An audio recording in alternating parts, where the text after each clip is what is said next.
Olá, turma, vamos chegando aí.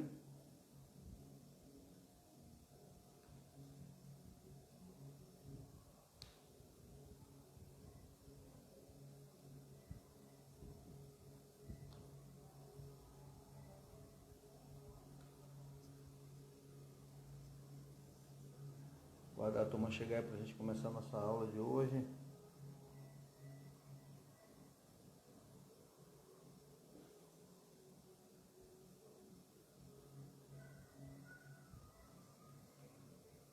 Tudo bom, João?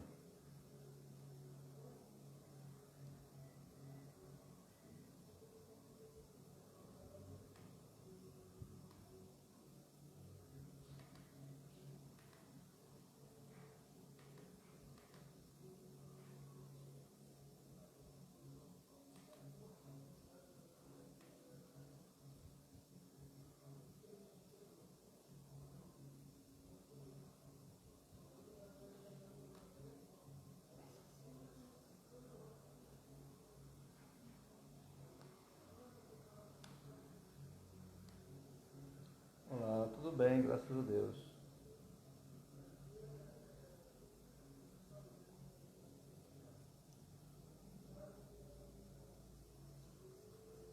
Boa noite, boa noite. A gente vai começar hoje a falar um pouco mais sobre o controle de constitucionalidade, sobre os remédios constitucionais. A gente está falando, a princípio, pelo menos essas 2 semanas, assim, de uma forma bem geral, bem ampla, né? E é assim, à medida que a gente for já tendo essa base, que precisa, que é algo que eu preferi trazer agora no início, porque é algo que eu percebo que é mais próximo de vocês, é mais próximo da realidade.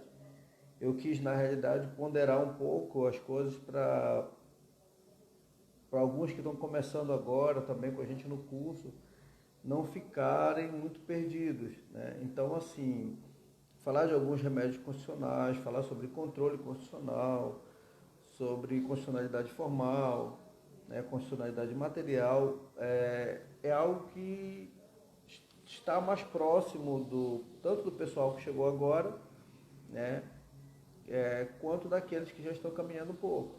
Então, assim, para poder ficar nesse meio termo, né, eu resolvi já entrar um pouco no assunto mais próximo, mais comum, né, falar mesmo do controle de constitucionalidade em si, porque eu acho que vai ficar melhor compreensão e a gente vai conseguir organizar melhor, né, o aprendizado de vocês. Porque se eu começasse a falar de constitucionalismo, como a nossa ementa prevê, né, ela começa falando de constitucionalismo desde do direito medieval, constitucionalismo, né, social, constitucionalismo liberal, constitucionalismo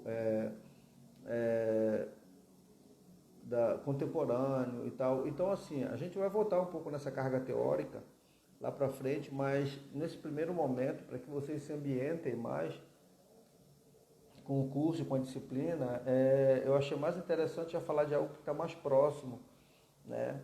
Para depois a gente voltar lá na origem do constitucionalismo, entender, né, quando tudo começou. E é igual aqueles filmes, né, que dá o primeiro, começa de trás para frente. Ele já deixa aquela sensação do que é o final para poder voltar depois no início da história e você compreender.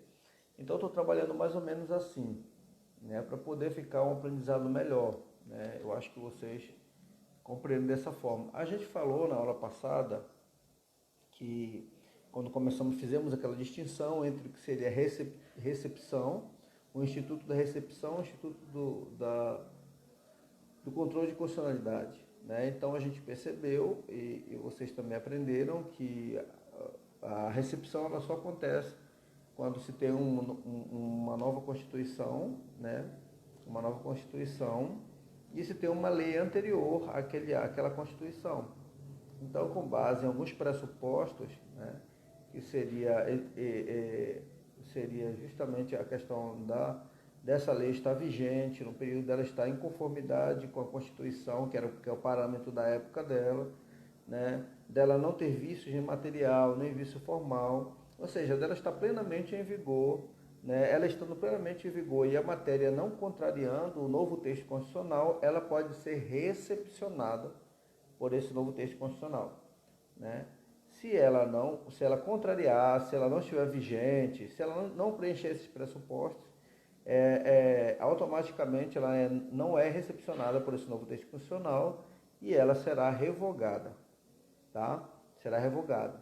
Então a recepção, o instituto da recepção, ele só acontece, né, quando se tem um novo ato jurídico, um novo texto constitucional e a lei é anterior a esse novo texto constitucional, né? Aí ela pode ser ou não recepcionada por ele. A gente viu também que quando se trata de questões meramente formal, meramente material, né? Meramente material, essa lei ela pode ser recepcionada por esse novo ordenamento jurídico. E eu citei como exemplo o nosso Código Nacional, Tributário Nacional, né? O nosso Código Tributário Nacional, que ele tinha ele contrariava o novo ordenamento jurídico, no caso a Constituição de 1988, que era o nosso parâmetro. Ele contrariava porque ele, na sua origem, ele nasceu como uma lei ordinária, né? Uma lei, o Código Nacional Brasileiro, o Código Tributário Nacional Brasileiro, como uma lei ordinária. E o novo texto constitucional, ele prevê, na realidade, que quando se trata de matéria que diz respeito a tributos, a impostos, esse ato ele não pode se dar, né, por lei ordinária, mas sim por lei complementar. Então o que acontece? Como se tratava só de questão meramente material, esse Código Tributário Nacional foi recepcionado, né, pelo novo texto constitucional com status de lei complementar. Com status de lei complementar. Então, houve um ajuste, uma adequação, mas ele não foi descartado por ser uma questão meramente material, tá? Então, assim, pelo contrário disso, a gente viu que a lei de imprensa, ela contrariou, ela entrou em conflito com o novo texto constitucional, né? Ela entrou em conflito com o novo texto constitucional e aí, automaticamente assim, porque foi depois de 20 anos que o Supremo foi julgar a constitucionalidade ou não dessa lei, e ele julgou pela inconstitucionalidade, por não ser recebida, não ser recepcionada pela nova Constituição, e automaticamente ela foi revogada, tá?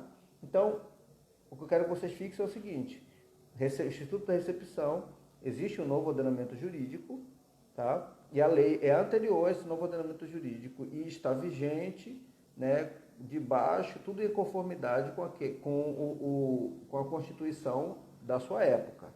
Então ela está em pleno vigor, perfeito? Nesse momento que ela está em pleno vigor, aí quando surge um novo texto constitucional, ela pode ser recepcionada ou não, tá? Contrário disso, a gente já tem agora o controle de constitucionalidade. O controle de constitucionalidade, existe o novo ordenamento jurídico e o controle, e a lei, o ato, seja qual for uma portaria, um decreto, ele é editado posterior a essa Constituição. Então aí, a partir do parâmetro que eu tenho, que é esse novo texto constitucional, eu posso controlar, né, esse novo ato que se edita, que se publica, né, seja ele uma portaria, seja um decreto, tá? Então eu controlo. Como é que é feito esse controle? O controle é feito através do controle difuso, né, que são por todos os juízes e tribunais espalhados ao longo do Brasil, na nação, ou no controle concentrado no Supremo Tribunal Federal, tá?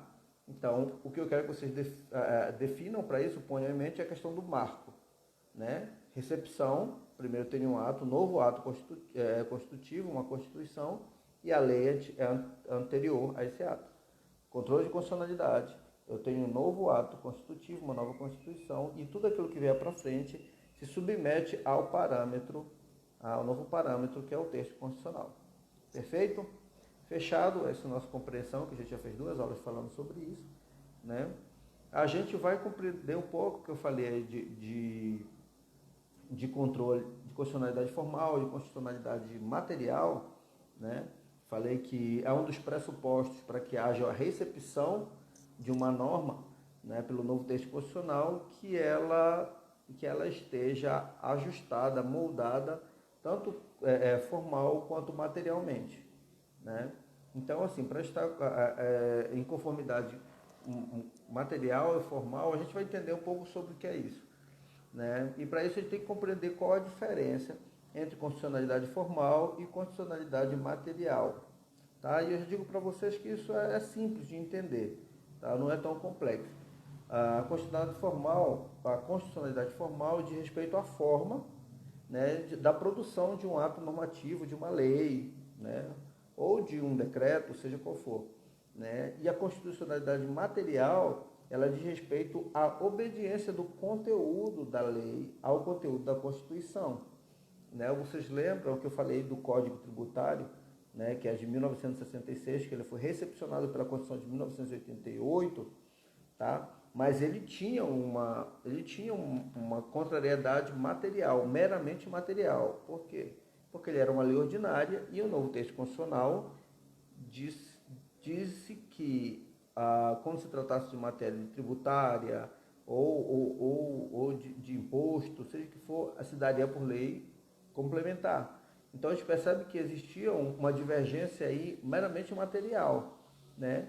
Que se ajustou, porque a lei ordinária, quando ela foi recepcionada pela Constituição, ela veio com status de lei complementar. Então houve esse ajuste, tá? Então, assim, constitucionalidade formal diz respeito à forma de produção da lei, tá?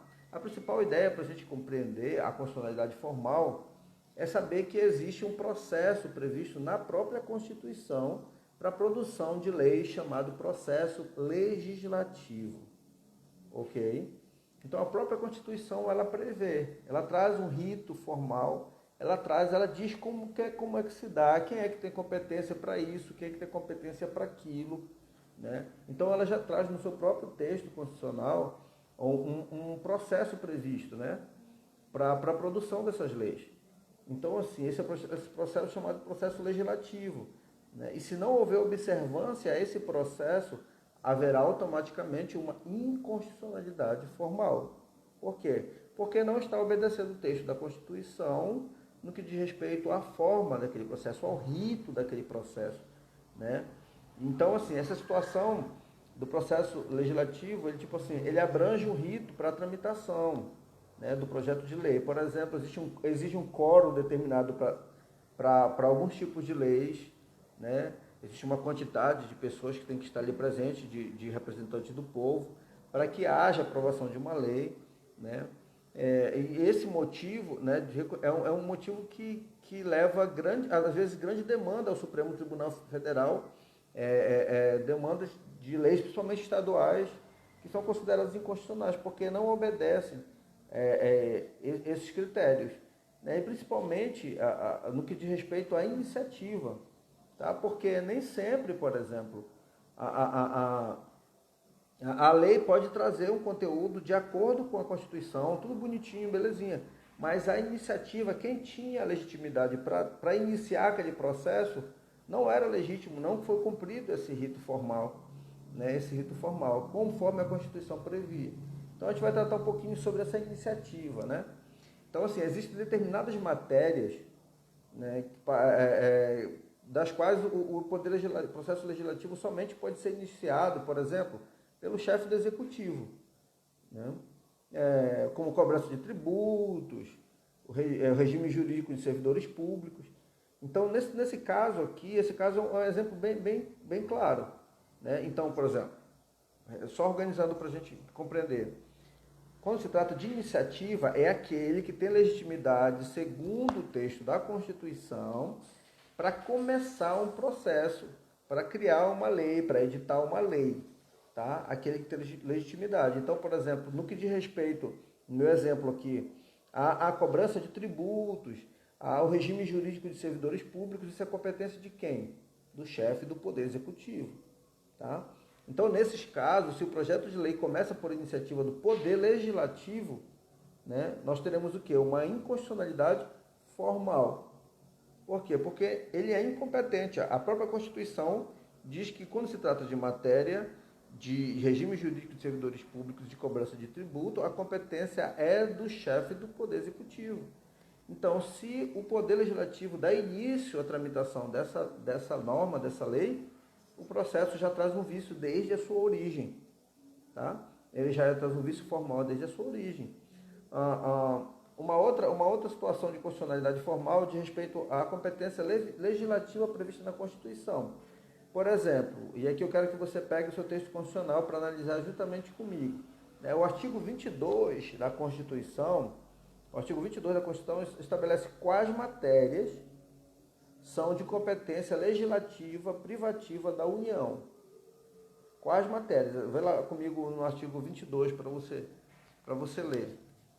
Então, assim, você vai ver que são, se os estados, por exemplo, né, legislarem, começarem uma lei, editarem uma lei, né, sobre o direito do trabalho, ou direito civil, ou direito penal, né, situações todas essas que estão previstas no inciso 1º do artigo 22, então nós teremos aqui uma inconstitucionalidade formal. Por quê? Porque os estados não têm competência, que isso é competência de quem? Da União, competência privativa da União. Então, automaticamente, essa lei será considerada, quando levada a quem tem o controle de constitucionalidade, que é o Supremo Tribunal Federal, ela será julgada inconstitucional por trazer um vício de forma, no que tange à competência, né? Porque não é competência dos estados de legislar sobre essa matéria. Eu não sei se vocês lembram, mas agora, durante a pandemia, no período do pico da pandemia, o nosso governador, ele sancionou uma lei que foi editada pela Assembleia Legislativa do Pará, né, que trazia uma punição, ela punia que se publicasse alguma crítica, se fizesse menção a qualquer conduta do governo do estado ou de autoridade qualquer, fazendo alguma insinuação ou trazendo alguma crítica, ou seja, era uma forma de censura e trazia justamente punições para isso, né? Trazia punição e de cara logo você olhava para esse ato do governo do estado, você via que ele era inconstitucional, ele trazia um vício de forma. Por quê? Porque não é competência da Assembleia Legislativa do Estado do Pará e tampouco do governo do Pará para sancionar uma lei, né, que diz respeito à matéria penal, né, inclusive com penas, com prisão, de detenção e tal. Então, naturalmente, na sua origem, essa lei já trazia um vício de forma, né? Ela já era inconstitucional desde a origem, ok? Então, todos os atos numa situação dessa, por exemplo, vamos dizer que ela fique em vigência 1, 2, 3 meses, e ela surta o efeito, pessoas são presas, sites são tirados do ar, pessoas são multadas e tal. Isso vai parar no Supremo. Na hora que o Supremo diz assim, olha, não, isso é inconstitucional, conforme se prevê no artigo... tanto que ela vigeu por uns dias, depois ela teve que tirar, ele voltou atrás, e inclusive o mesmo número dela é o número agora da lei que declara proibida o uso de máscara. Ele usou o mesmo número para essa lei. Ela não tinha, na realidade ela já nasceu inconstitucional, né? Na realidade isso foi um abuso, né? Foi uma prevalência de uma autoridade tentando impor um receio, um medo na sociedade para que ninguém falasse da época do que estava sendo gasto, comprado, ou do desvio de valores para comprar respiradores, trazendo de fora, tudo aquilo que foi descoberto depois. Na época o povo começou a criticar, e como uma forma de censurar a opinião popular, se editou, infelizmente, essa lei, que foi um triste episódio no governo do estado do Pará, tanto da LEPA quanto do governo do Pará, porque ele sancionou depois. Então, assim, foi uma tentativa, na realidade, de querer calar. E aí, se fica essa lei, fica vigendo por 3, 4, 5 meses, né? Aí isso vai parar no Supremo, e o Supremo chega lá, analisa e diz assim, não, essa lei é inconstitucional. Por quê? Porque ela fere a competência legítima para esse tipo de norma, para editar esse tipo de norma, isso é competência da União. É privativa da União, conforme o inciso 1º do artigo 22 da Constituição. Né? Ou seja, a competência da União legislar sobre direito do trabalho, direito civil, direito penal. Então, nesse caso, se trata de direito penal. É competência privativa da União. Então, já traz um vício de forma. Aí o Supremo reconhece, 5 meses depois, o Supremo reconhece a inconstitucionalidade dessa lei. Tá? Então, no momento que ele reconhecer a inconstitucionalidade, tudo que aconteceu no período que essa lei esteve em vigência é considerado inconstitucional. Tudo tem que ser nulo, tudo tem que ser anulado, tudo tem que ser tirado da história, porque foi oriundo de uma norma inconstitucional. Então trazia um vício desde a origem. Então a gente chama isso que tem efeito ex tunc, né? Ex tunc, para trás, né? Efeito erga omnes, ou seja, vale para todo mundo. Se edita uma súmula, geralmente nesses casos, com efeito ex tunc, ou seja, vigora desde o momento para trás. Tudo anula, todos os atos que foram derivados dessa norma são anulados. Ok? Então, eu estou trazendo para vocês aqui um exemplo de inconstitucionalidade formal. Né? Então, eu falei para vocês aí dois exemplos. Um, quando se trata de competência, né? E o outro quando se trata de iniciativa, de vício de iniciativa. Né? Então, essa iniciativa dependia de quem? Do governo, do Poder Executivo, no que diz respeito ao regime jurídico de servidores públicos, de cobrança de tributo, a competência do Poder Executivo. Tá? Então, se o Legislativo começar uma norma nesse sentido, ela já começa com vício formal e vai ser julgada inconstitucional, porque não é competência dele. Então, o vício, a iniciativa, e a outra é a questão da competência. Né? A competência é prevista no artigo 22. Olha o que diz o artigo 22. Não sei se você está com a Constituição na mão aí, mas se você tiver, pega ela para te dar uma olhada. Artigo 22 da Constituição, inciso 1º, diz assim, o caput do artigo 22. Tá? Quando eu falo aqui o caput, o pessoal que está chegando, caput do artigo 22 quer dizer a cabeça do artigo. Tá? A cabeça do artigo. O artigo ele pode ter parágrafos, ele pode ter incisos, ele pode ter alíneas, né, que são aquelas, às vezes você encontra a linha A, a linha B, a linha C, né, os incisos, que são geralmente são em algarismo romano, né, e os parágrafos. Né, o parágrafo geralmente vem com um sinalzinho assim, tipo uma cobrinha. Okay? Então o artigo 22 ele diz no caput dele, na cabeça do artigo, compete privativamente à União legislar sobre, inciso 1º, direito civil, comercial, penal, processual, eleitoral, agrário, marítimo, aeronáutico, espacial e do trabalho. Ok? Inciso 1º, direito civil, comercial, penal, processual, eleitoral, agrário, marítimo, aeronáutico, espacial e do trabalho. Compete à União legislar. Aí vem inciso 2º, sobre matéria de respeito à desapropriação.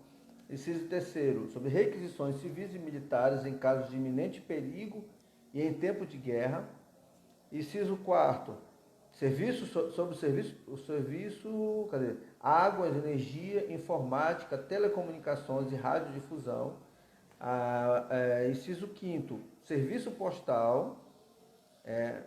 Então, você não vai ver, por exemplo, o Estado do Pará editando leis sobre os Correios, por exemplo. Você não vai ver o Estado do Pará, ele não pode fazer isso. Se ele editar uma lei aqui dizendo que os serviços dos Correios estão proibidos de atuar no município de Ananindeua. Não, é inconstitucional uma norma que traga uma previsão dessa. Porque você vê que no artigo 22, no inciso 5º, que ele fala que a competência privativa da União, né, tratar de assuntos referentes a serviço postal. Inciso 6º, sistema monetário e de medidas, títulos e garantia dos metais. Tá? O inciso 7º fala sobre política de crédito, câmbio, seguros e transferência de valores. O inciso 8º, comércio exterior e interestadual, diretrizes de políticas, é o inciso 9º, diretrizes das políticas nacional e de transporte. 10º, regime dos portos, navegação, lacustre, fluvial, marítima, aérea e aeroespacial. E aí vai embora, sobre trânsito e transporte, jazidas, minas e tal. Então aqui o artigo 22 da Constituição Federal, ele trata, né, sobre a competência, quem tem a competência para legislar nessas matérias. Então assim, é fácil da gente compreender, né? Se o texto da Constituição, se não tiver, você olha logo no artigo 22, se no que diz respeito que a competência da União, o Poder Executivo estiver legislando, estiver metendo o bedelho, né? Aí você já percebe que aqui é um vício de forma desde a origem. Por quê? Porque a competência não é dele, ou assim privativa da União, ou seja, do Legislativo. Certo? E a outra justamente também a respeito da iniciativa. Quem começa, onde pode começar uma matéria. Então, quem pode falar a respeito? E a constitucionalidade, essa constitucionalidade formal que a gente está falando, sobre né? E a outra a constitucionalidade material, que ela diz respeito ao conteúdo das leis. Né? O conteúdo da lei que tem que estar em acordo com o conteúdo da Constituição. Se o conteúdo da lei não estiver de acordo com o conteúdo da Constituição, estamos falando aqui no caso de inconstitucionalidade material. Então, assim, quando fala de constitucionalidade material, está falando o texto da lei que foi editada, ele tem que estar de acordo com o parâmetro. Ou seja, ele tem que estar de acordo com o texto da Constituição. Perfeito? De acordo com o texto da Constituição. Se não estiver de acordo com o texto da Constituição, naquilo que não estiver de acordo, vai ser julgado inconstitucional, certo? Então, assim, a gente percebe que às vezes, a gente tem um artigo, a gente tem um inciso ou um parágrafo, às vezes é uma expressão que acaba sendo julgada inconstitucional, né? Às vezes acaba ferindo algum princípio constitucional, ou seja, a gente percebe que no quesito material, ele contraria o parâmetro. E muitas vezes essa contrariedade, ela pode estar explícita no texto da Constituição ou pode estar implícita. Por quê? Porque a Constituição, a gente percebe que ela traz valores nela, né? Valores implícitos também. Então, se você olha, você pode perceber e tal, você fala, mas eu não vejo, onde é que está isso daí? Cara, o texto, a essência da Constituição, quando ela foi feita, ela trazia ela traz isso na sua origem, né? Uma valorização da livre manifestação de pensamento, né? Da livre iniciativa, do livre comércio. Então, se houver uma lei que contraria essa essência da Constituição, né? Aquilo que moveu a Constituinte, né, no caso de 1988, para se editar essa Constituição, aquele sentimento todo, né, que foi envolvido no texto constitucional, esse valor implícito, né, que a Constituição está entranhado. Então, isso daí também pode ser analisado quando se percebe algumas decisões que não contrariam. E a gente viu isso, por exemplo, quando a gente comenta sobre o legislativo, né, a gente percebe, quem estudou IED, né, a gente viu lá, que fala justamente desse controle formal, a gente percebe que isso é uma essência do positivismo, né, do positivismo keyosiano, né? Então, o controle do conteúdo da lei, né, no controle de constitucionalidade, idealizado por Kelsen, né? Na época que a gente percebeu que ele era muito limitado, né? Ele não tinha a abrangência que a nossa Constituição hoje tem. Então, o legislador tinha muita margem de liberdade nesse período de Kelsen aqui, porque o que estava na norma era aquilo que valia, né? O que difere hoje, por exemplo, da nossa Constituição, que pode não estar previsto lá, escrito no texto constitucional, né? Mas ela tem valor de carga, de sentimento, né?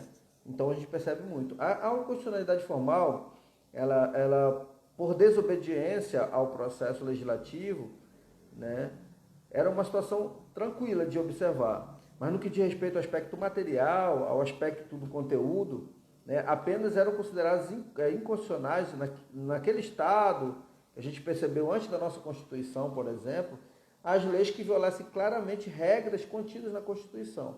O exemplo disso está na regra da anterioridade tributária, né, que muitos chamam de princípio da anterioridade.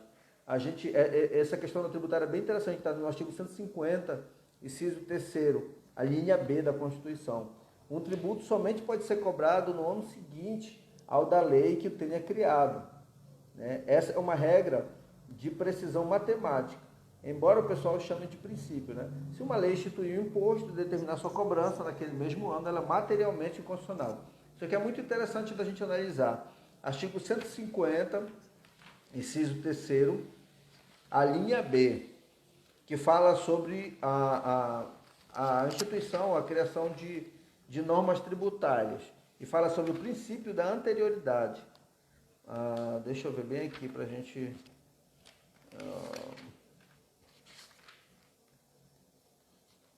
150. É muito interessante da gente estar com a Constituição à mão para poder a gente já observando. Então, assim, tudo que diz respeito à norma tributária, por exemplo, vamos imaginar, por exemplo, que agora se começou, né, a usar o drone para tudo no Brasil. O cara faz um comercial, usa o drone para filmar, para fazer tudo e tal. Ainda está pendente de norma para legalizar essa prática, esse uso. Vamos dizer que se institui agora em 2020, agora em agosto de 2020, um imposto, né, sobre a legalização do drone, né, que seja cobrado, por exemplo, como IPVA de um carro, né, um imposto anual para você pagar. Então, hoje em agosto, se edita uma norma,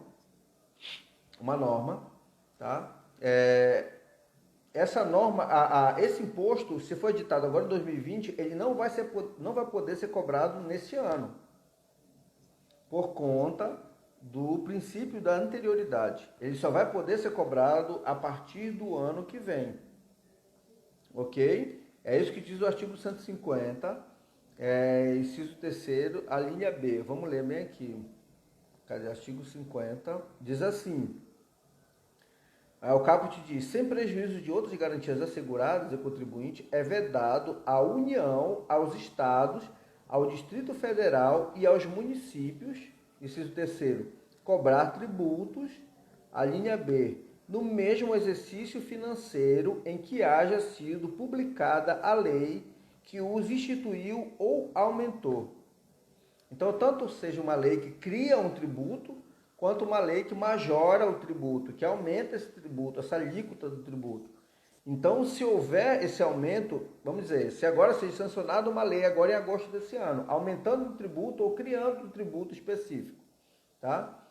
O texto da Constituição, no artigo 150, inciso 3º, a linha B, diz que só pode ser cobrado esse tributo no próximo ano, em 2021. Tá? Então, se institui essa lei, se edita essa lei e se começa a cobrar esse tributo agora no mês de setembro, por exemplo, de cara logo a gente percebe o quê? Uma inconstitucionalidade material. Por quê? Porque o texto dessa nova lei está contrariando o nosso paradigma, o nosso parâmetro, que é o texto da Constituição Federal. Nesse caso, previsto no artigo 150, inciso 3º, a linha B, que traz o princípio da anterioridade, ou seja, ele só pode ser cobrado um ano após. Ou seja, anterioridade por quê? Porque o tributo, a lei tem que ser editada antes do ano que ela vai cobrar. Tá? Então, o primeiro eu crio a lei nesse ano e ano que vem ela vai começar a ser cobrada. Só pode ser cobrada ano que vem. E se começar a cobrar agora esse ano, né, automaticamente essa norma já vai trazer um vício material. Por quê? Porque o texto da lei está contrariando o texto da Constituição. Percebam Então, assim, aqui, quando eu falava do início, que eu falava da recepção, do Instituto da Recepção, que eu dizia que um dos pressupostos para ser recepcionado um texto de lei anterior à nova Constituição, eu disse um dos pressupostos, um dos pressupostos era que ela atendesse o quê? Não tivesse vício formal e nem vício material, né? Ela tivesse vigente à época, de acordo com o texto constitucional, não tivesse vício material nem formal. Então, o que eu estava tentando explicar para vocês, dizer para vocês na nossa aula anterior, era justamente isso, né? Ou seja, ele não pode trazer um vício formal, por exemplo, de iniciativa. A lei era de iniciativa do Poder Executivo, começou pelo Legislativo, ou era do Legislativo, o Executivo começou, né? Então, automaticamente aqui a gente vai ver que tem um vício formal, né? O quórum para se criar uma lei, dizer que era de 1/3, 2/3, e lá tinha presente um quórum muito menor que isso, automaticamente, né? Traz um vício formal. E o vício material é quando realmente o texto da norma que existia anteriormente, ele contrariava o texto da nova Constituição, né? Então, se for só meramente, a gente viu lá, se for meramente material, o vício, né, não tiver um vício de forma, não tiver um vício formal, for meramente material, como foi o Código Tributário Nacional, pode ser recepcionado pelo novo texto se ele se ajustar, né? A gente falou do Código Tributário, que era lei ordinária, e passou recebido com status de lei complementar. Então, vício formal, ou seja, inconstitucionalidade formal, né, diz respeito a, quando se trata de vício de iniciativa, vício de competência, era competência de um poder, foi iniciado por outro, né, automaticamente já traz uma inconstitucionalidade desde a origem. Isso material, né, a Constituição diz no seu texto que o imposto ele só pode ser cobrado 1 ano após a sua instituição, né, 1 ano após a lei, que isso é o princípio da anterioridade, né, legal. E aí se edita uma lei instituindo o tributo e já começa a cobrar no mês que vem. Automaticamente, nós temos aqui um vício material, uma inconstitucionalidade material. E cabe a quem dizer essa inconstitucionalidade? Ao guardião da Constituição, ao Supremo Tribunal Federal. Então, essa lei, ela entra em vigor, começa a surtir os seus efeitos, né? Vamos dizer que ela começa a entrar em vigor em janeiro, começa a ter os efeitos. A lei foi criada, editada em janeiro. Vamos fazer um exemplo bem aqui. A lei foi editada em janeiro. Em janeiro criou um tributo, ou aumentou um tributo, e essa lei começa a ser cobrada, o tributo começa a ser cobrado, e em agosto, alguém vai, no meio do ano, alguém vai ao Supremo e diz assim, olha, Supremo, estou cobrando isso aqui e no mesmo ano que a lei foi criada, né? No mesmo ano que a lei foi criada, no mesmo exercício financeiro em que a lei foi criada. Então, o Supremo, aqui há um vício material e essa lei é inconstitucional. O Supremo diz realmente essa lei é inconstitucional. Quando o Supremo diz, vamos dizer que o Supremo decida isso, né? Conhecendo o nosso Supremo, vamos dizer assim, na melhor das hipóteses, que ele decida isso no final do ano agora, né? A lei começou a surtir efeito em janeiro, levaram para o Supremo em agosto, o Supremo decidiu em dezembro, só insônia, né? Decidiu em dezembro. Na hora que o Supremo diz assim, é inconstitucional a lei, ele edita uma súmula vinculante para dizer isso, que a súmula vinculante ela tem efeito erga omnes, ou seja, para todos, o valor de cumprimento de todos, e ela tem um efeito ex tunc, né? Ex tunc, ou seja, ela vale para tudo aquilo que foi feito desde janeiro, né? Passa a perder validade. Tudo aquilo vai embora junto com a lei, porque traz um vício formal de constitucionalidade desde a origem, tá? Não sei se vocês já ouviram essa expressão ex nunc e ex tunc, né? Ex nunc nunca retroage, ou seja, ex nunc quando o Supremo decide por uma situação, por exemplo, modular um texto constitucional, que foi no caso, vamos pegar aqui aquilo que nós vimos a vez passada, da ADI que equiparou a união estável homossexual à união estável sexual, né? Ela teve efeito ex nunc, ou seja, a partir da decisão do Supremo, foi modulado, a partir da decisão do Supremo ela começou a viger. A partir dali ela teve efeito. O efeito ex nunc, no caso de uma lei que já vem, é inconstitucional desde a origem, o efeito ex tunc é aquele que começa, o Supremo decide em dezembro, e a lei foi editada em janeiro. Tudo que aconteceu para cá é nulo de pleno direito, porque a lei traz um vício material, ou um vício material desde a origem. Compreendido? Se tiver compreendido, dá um ok aí. Tá, gente? Então aqui eu precisava esclarecer isso para vocês. Eu preciso saber se está compreendido, se ficou aí na mente isso, essa diferença, tá? Entre inconstitucionalidade formal, inconstitucionalidade material, tá? Porque aí a gente vai... Perfeito, Jean? Aí a gente vai... Que bom. A gente vai entrar para falar sobre controle de constitucionalidade, e a gente precisa ter isso em mente, tá? Ter isso em mente. Como eu falei desde o início,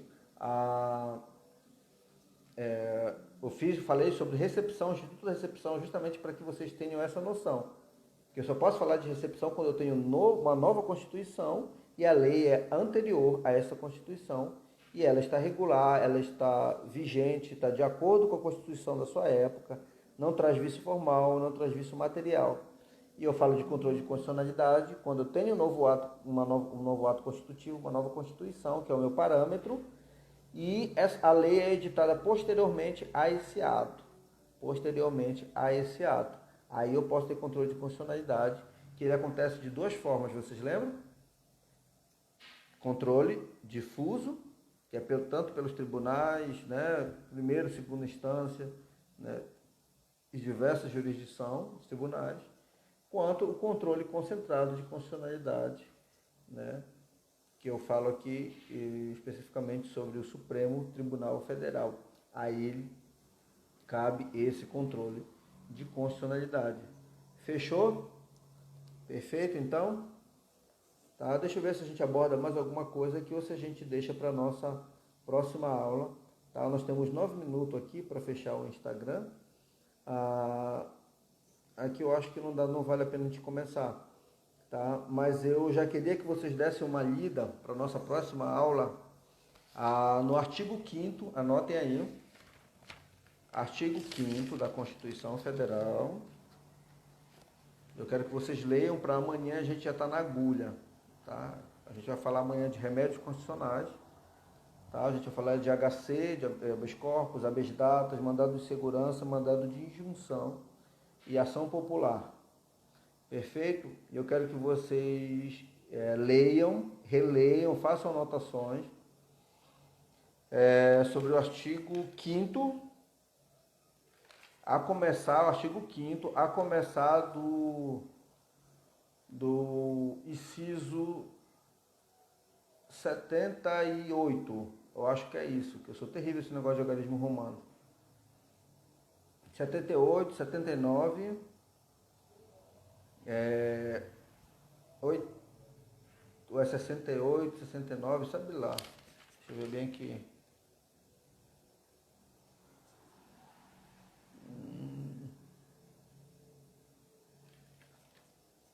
Que fala sobre... o habeas corpus começa no... Isso, é isso mesmo. 68, isso. Perfeito. Começa no 68, o 69, o 70. Então, no 68 nós temos o HC, o 69 nós temos o MS, que é o mandado de segurança. Aí nós temos aqui também o 70, que tem um mandato de segurança coletivo, também tem uma lida, perfeito. Aí tem os dois incisos, as duas linhas A e B. Nós temos o mandado de injunção, no artigo 71. Nós temos o habeas datas, no artigo 72, tá? E nós temos a ação popular, no artigo 73. eu quero que vocês leiam até aí, perfeito? Do 68 até o 73, tá? Para a gente falar sobre remédio constitucional amanhã, ok? E a gente vai destrinchar. E eu vou subir essa aula daqui a pouco.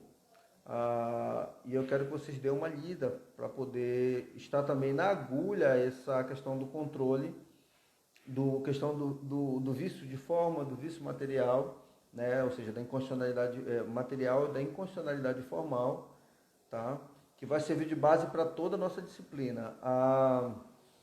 Na nossa ementa, eu comecei até a aula falando sobre isso, a nossa ementa, ela traz uma carga histórica, que depois eu vou só ler com vocês, porque eu acho que na disciplina História do Direito, a gente já teve uma carga bem legal a respeito disso, mas eu só vou trazer para a gente compreender como é que surgiu o constitucionalismo, né? E aí a gente vai organizar essa aula, a gente vai ler só para vocês terem essa noção, né? De como surgiu, que antigamente era o absolutismo, ou seja, o rei tinha um poder absoluto, né? E ele comandava, e com as revoluções, né? No caso a primeira foi a Revolução Francesa, na realidade se houve a necessidade de controlar o poder do rei, né? Se controlar o poder do rei. Então o rei, na realidade, ele era como se fosse uma divindade antigamente, né? No poder absolutista. Ele tinha sangue azul, né? Então, assim, e aí a gente vai falar um pouco sobre isso, né? Que a Constituição, o constitucionalismo, ele nasceu justamente com essa ideia de limitar o poder, né? Após o fim do absolutismo monárquico, de se controlar o poder. Ou seja, a Constituição, ela tem essa essência. A Constituição, ela nasceu com essa intenção de limitar o poder do Estado, né? De limitar o poder do Estado. A Constituição, ela diz como tem que ser. Ela diz até onde vai, o que pode cada um dos poderes, como é que vai fazer. Ela delimita. Então, essa foi a intenção de se nascer o constitucionalismo. Aí vem uma carga histórica falando do constitucionalismo francês, né, do constitucionalismo medieval, do constitucionalismo social, do constitucionalismo liberal, né, e a gente vai falar para poder vocês terem essa noção histórica, tá? Mas a nossa disciplina mesmo, jurisdição, tanto a jurisdição constitucional e o controle de constitucionalidade, a gente vai ter uma carga muito, muito prática, perfeito? Então, revejam essa aula para a gente poder compreender e estar assim, na ponta da língua, tá? Para nossa avaliação. E a gente vai fazer umas atividades ainda, eu vou marcar com vocês, tá? Para a gente poder deixar isso daí bem fechado. Perfeito? Aguardo vocês amanhã. Um forte abraço, que Deus abençoe.